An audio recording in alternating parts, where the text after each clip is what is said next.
Hi, I'm Dr. Randy Bivens. New brain scan research has shown that spiritual practices can actually improve memory and may even slow down the aging process itself. Dr. Andrew Newberg wrote a book entitled How God Changes Your Brain.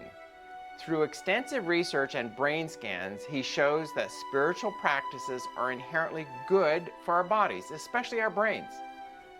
According to Newberg, both meditation and prayer play significant roles in strengthening important circuits in our brains, which make us more socially aware and alert, while reducing anxiety, depression, and neurological stress.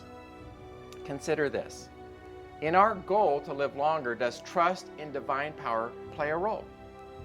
In a study entitled Religious Involvement and U.S. Adult Mortality, it was found that people who never attended religious activities exhibited close to 2 times the risk of death compared with those attending religious activities more than once a week.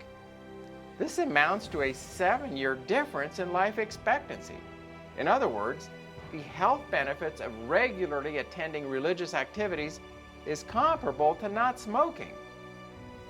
So does this mean having faith in God changes our brains and our bodies?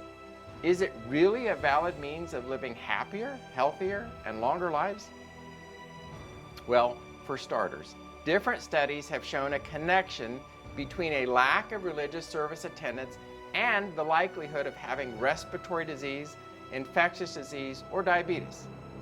The health risks extend so far as having high blood pressure, depression, suicide, lung cancer, coronary heart disease, chronic obstructive lung disease, and hospital admissions. It is also more likely to become physically disabled and suffer from weaker immune systems. In contrast, regular church attendees were more likely to stop smoking, increase their physical activity, become more social, and stay married. It's all pretty startling, and you might be thinking, how does it all work? Well, organized religion usually provides a social support system that's been shown to improve overall health. In a study of cardiac surgery patients, people with low social support who did not depend on the religious faith for strength had a mortality rate that was 12 times higher than people who did have a strong religious support network to rely on. Many hear this and think, well, then it's the social support that boosts health, not God. It's a question that's been asked often enough that a study was conducted to examine it. The study followed 22 kibbutzim, which are essentially collective Jewish farming communities. For 16 years, the study compared 11 religious kibbutzim in Israel with 11 secular kibbutzim. The study carefully matched them to make them as statistically similar as possible. Yet, despite their statistical similarities, the results were striking. Nearly twice as many people in the secular community died during the study. Ever consider the phrase power of prayer? Academic studies show that prayer has beneficial health effects, particularly for the person who is doing the praying.